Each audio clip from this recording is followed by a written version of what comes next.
English భాష మాట్లాడే వాళ్లు సిగ్గుపడాల్సిన రోజు త్వరలోనే ఉందన్న అమిత్ షా వ్యాఖ్యలకు గట్టి కౌంటర్ ఇచ్చారు రాహుల్ గాంధీ. ప్రపంచంతో పోటీ పడాలంటే ఇంగ్లీష్ నేర్చుకోవడం తప్పనిసరి అన్నారు. బీజేపీ ఆర్ఎస్ఎస్ నేతల పిల్లలు విదేశాల్లో చదువుకుంటున్నారని విమర్శించారు. పేద పిల్లలకు మాత్రం ఉన్నత విద్యను దూరం చేసే కుట్ర చేస్తున్నారని మండిపడ్డారు.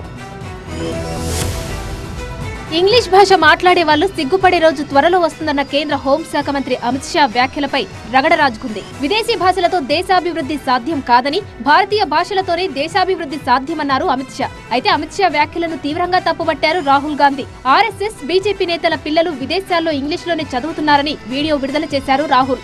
పేద పిల్లలు మాత్రం ఇంగ్లీష్ నేర్చుకోవద్దని చెప్పడం సిగ్గుచేటన్నారు. దీని వెనుక పెద్ద కుట్ర ఉందని ఆరోపించారు రాహుల్. ఇంగ్లీష్ భాషతోనే దేశ మనుగడ సాధ్యమన్నారు రాహుల్ గాంధీ. ప్రపంచంలో మాతృభాష ఎంత గౌరవం ఉందో ఇంగ్లీష్ కు అంత గౌరవం ఉందన్నారు. ప్రతి ఒక్కరికి మాతృభాష ఎంత ముఖ్యమో ఇంగ్లీష్ భాష కూడా అంతే ముఖ్యమన్నారు. భారతదేశంలోని ప్రతి భాషకు ఆత్మ, సంస్కృతి, జ్ఞానం ఉన్నాయని వాటిని మనం గౌరవించాలన్నారు. అదే సమయంలో ప్రపంచంతో పోటీ పడడానికి వీలుగా ఆంగ్ల విద్యను అందుబాటులోకి తీసుకురావాలని సూచించారు. ఢిల్లీలో ఓ పుస్తకావిష్కరణ సభలో అమిత్ షా ఇంగ్లీష్ కు వ్యతిరేకంగా వ్యాఖ్యలు చేశారు. అయితే అమిత్ షా వ్యాఖ్యలను కేరళ ప్రభుత్వం కూడా తీవ్రంగా తప్పుపట్టింది. హిందీని బలవంతంగా రుద్దే ప్రయత్నాల్లో అమిత్ షా ఇలా మాట్లాడుతున్నారని విమర్శించింది.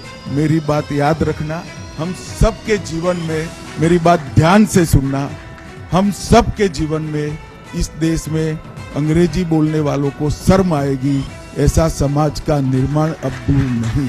चीजों को वो ही कर पाते हैं जो करने की ठान लेते हैं। और मैं मानता हूं हमारे देश की भाषाएं हमारी संस्कृति का गहना है।